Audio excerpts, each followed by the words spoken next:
Salut à tous et à tous, on se retrouve aujourd'hui pour une petite partie de Warcraft 3 en commentary. Donc c'est une partie que j'ai fait hier, je vous la commente là directement, comme ça on peut avoir les actions de tous les collègues en même temps. Et ça me permettait de vous justement vous décrire un petit peu ce qui se passe et d'être un peu moins concentré sur la partie en elle-même et éviter de vous faire trop de blanc. Donc comme vous pouvez le constater, chacun débute un petit peu de son côté. Donc moi j'ai entamé avec une crypte qui me permettra de produire des ghouls et toute autre petite créature de base.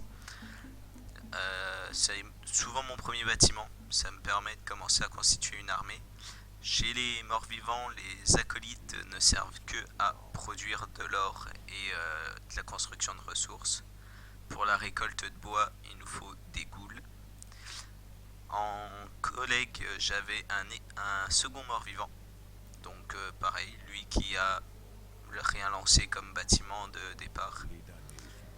Et en dernier allié, j'ai un elfe qui actuellement est en train de produire son or et du bois, mais qui n'a rien entamé. Donc j'enchaîne ensuite sur deux petites ziggourats, donc les maisons qui nous permettent de faire de la production. Donc comme indiqué là-haut, 9 sur 10. Elles me permettront de passer à 20, voire même 30, et donner que chaque ziggurat produit 10 de ressources.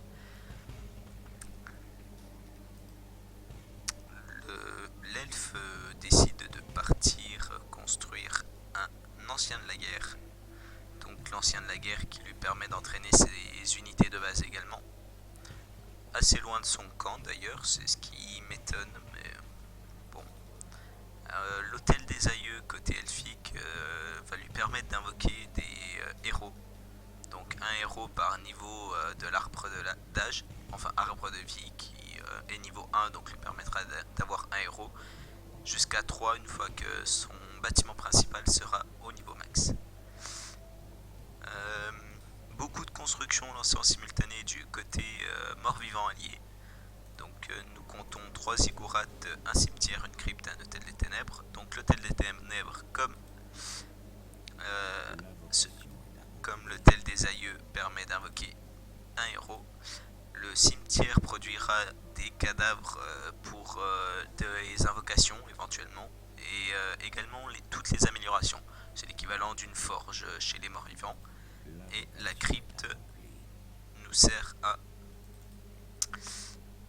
invoquer, il me semble, des unités. Oui, à invoquer tout ce qui est ghoul, etc. Donc j'ai recréé 2 ghouls supplémentaires. Une troisième était en route, il me semble. Les ziggourats peuvent être améliorés en tour nérubienne ou en tour défense, enfin, afin d'être une maison défensive, donc qui attaquera à coups de glaçon, à un rythme correct. Ça ralentit également le glaçon. Il y a une seconde amélioration que j'ai pas faite pour le coup actuellement. Donc voilà, 4 ghouls pour récolter du bois. Chaque ghoul ramène 20 bois. Chez les elfes, mais détruit l'arbre à la longue. Les elfes récoltent seulement 5 bois, mais peuvent le récolter indéfiniment. Un puits de lune, donc puits de lune également pour la production d'unités, ça leur augmentera les ressources. Ils servent aussi à soigner les unités alliées environnantes en cas d'utilisation de la capacité du puits de lune. Voilà, production d'archers pour le petit elfe. Côté... Bah, il se passe pas grand chose. Hop, on va accélérer un petit peu le temps.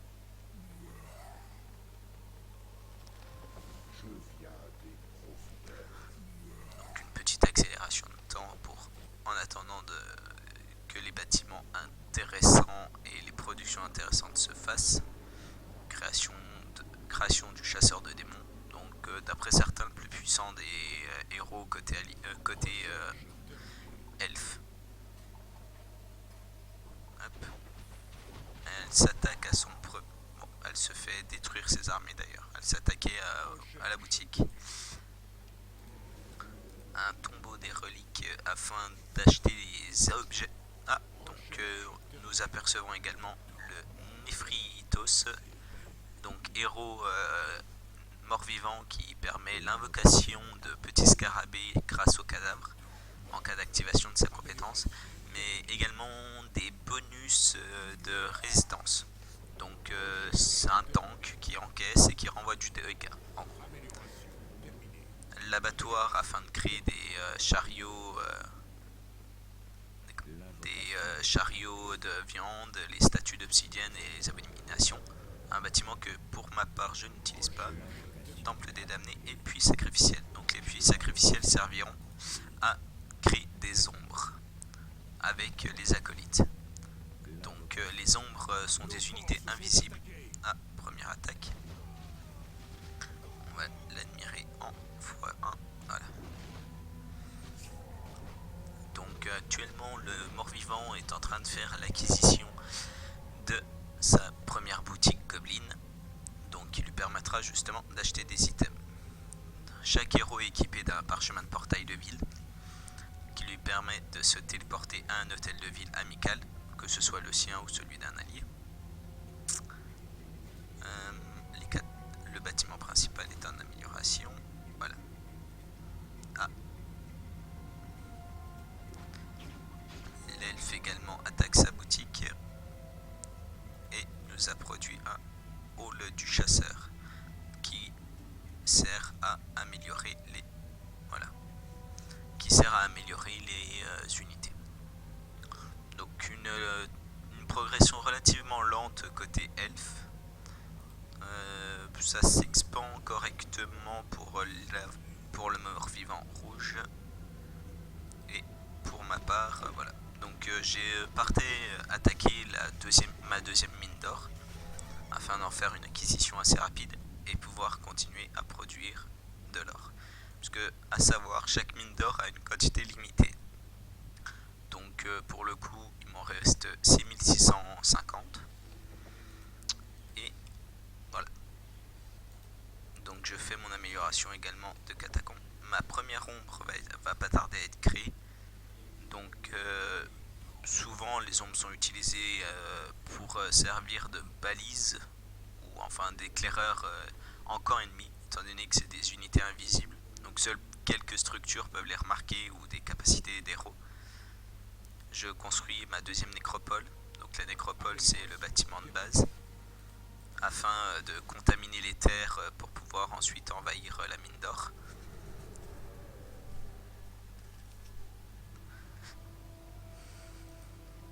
On reprend. Donc l'elfe est en train d'aller acquérir sa deuxième mine également. Nos forces sont attaquées.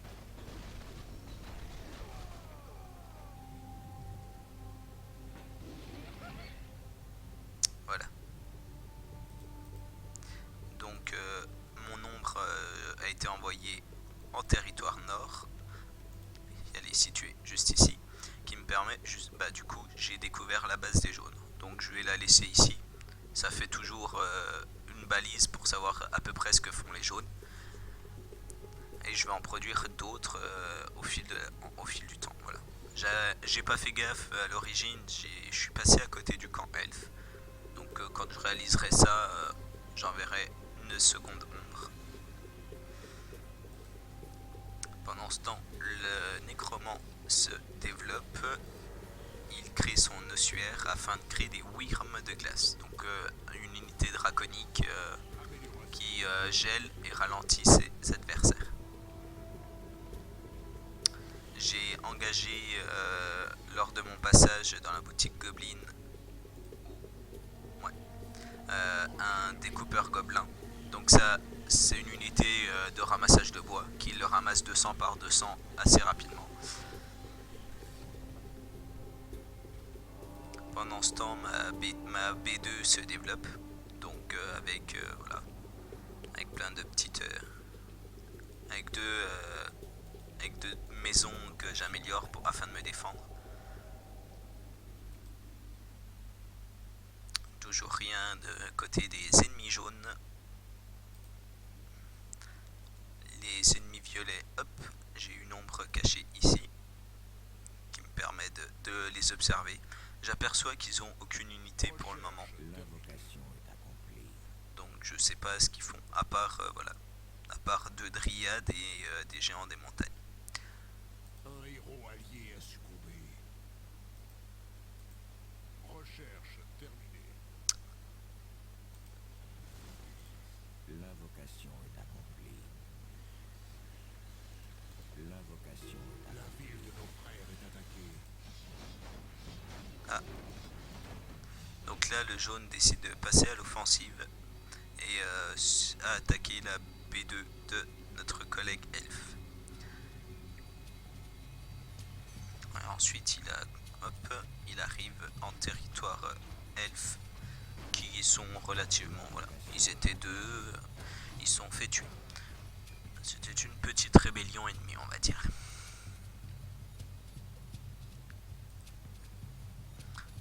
Pour ma part, j'ai créé mes premières wyrms de glace également. Donc voilà. Le vert, enfin, le second mort-vivant est également en cours de création de wyrms de glace.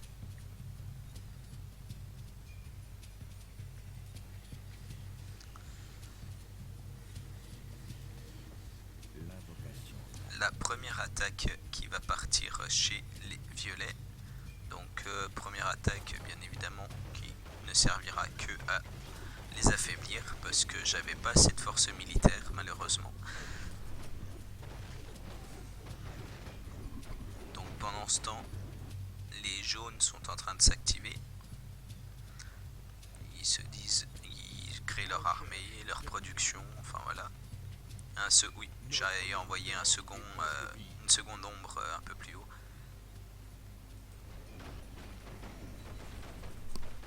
Recherche terminée.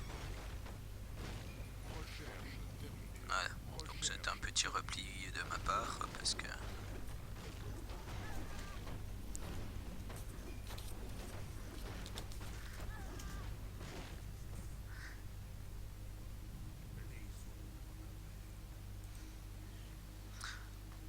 le rouge ne bouge toujours pas, il continue à produire ses armées. Les elfes repartent reprendre leur deuxième base d'or et toujours rien côté jaune à part de la production d'unités. Je découvre également avec mon ombre en la bougeant un petit peu que l'ennemi a bloqué ses unités avec ses puits. Volontairement ou pas, on ne le sait pas. Notre mine d'or s'est effondrée. Ma première mine d'or, justement, vient de tomber. Hop. Donc, une fois une mine d'or écoulée, elle se détruit totalement, ce qui libère les unités. Des petites attaques du mort-vivant rouge de temps à autre, histoire de faire XP son héros. Donc les statues d'obsidienne ont un pouvoir de guérison, donc assez pratique en champ de bataille. Si la supériorité ennemie n'est pas trop imposante. L'ennemi jaune attaque l'autre ennemi violet. Malheureusement, 300 or. Je reçois des ressources de l'elfe. Donc le jaune et le violet qui se battent. Donc je peux admirer la scène grâce à justement ma créature invisible qui est disséminée quelque part. Voilà, ici. J'en ai même deux également disséminés chez eux. Nos forces sont attaquées. Et le rouge qui en profite pour attaquer lâchement le jaune. Donc bien évidemment, tout le monde va un peu saisir cette occasion pour aller finir la partie. Et donc, Nos forces sont voilà. attaquées. Le jaune qui essaye de se replier. Mais malheureusement, tout était détruit. Pendant ce temps, je viens finir les ennemis. Donc les ennemis hop, un coup de wyrm. Ça va bien. Nos forces sont attaquées.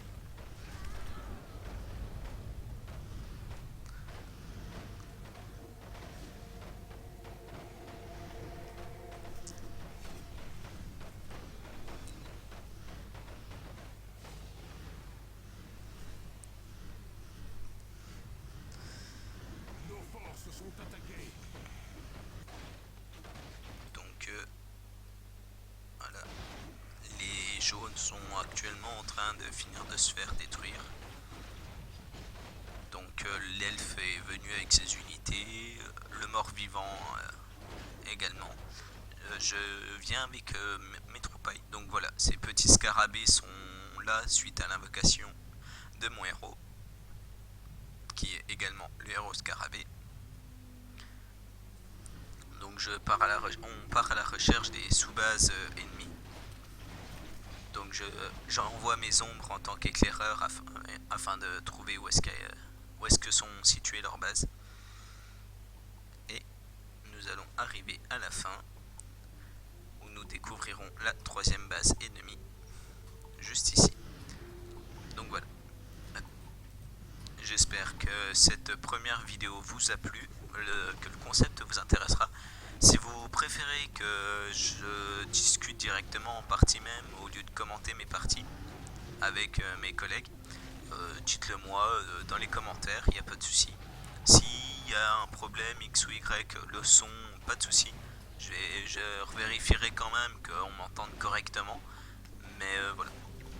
Au moindre petit problème, si vous avez des conseils à donner ou si vous préférez que je commente en partie directement, il n'y a pas de souci, n'hésitez pas à me le dire et je le ferai. Donc en vous souhaitant une bonne journée, une bonne fin de vidéo à vous, voici donc les scores et à plus tout le monde, bisous bisous.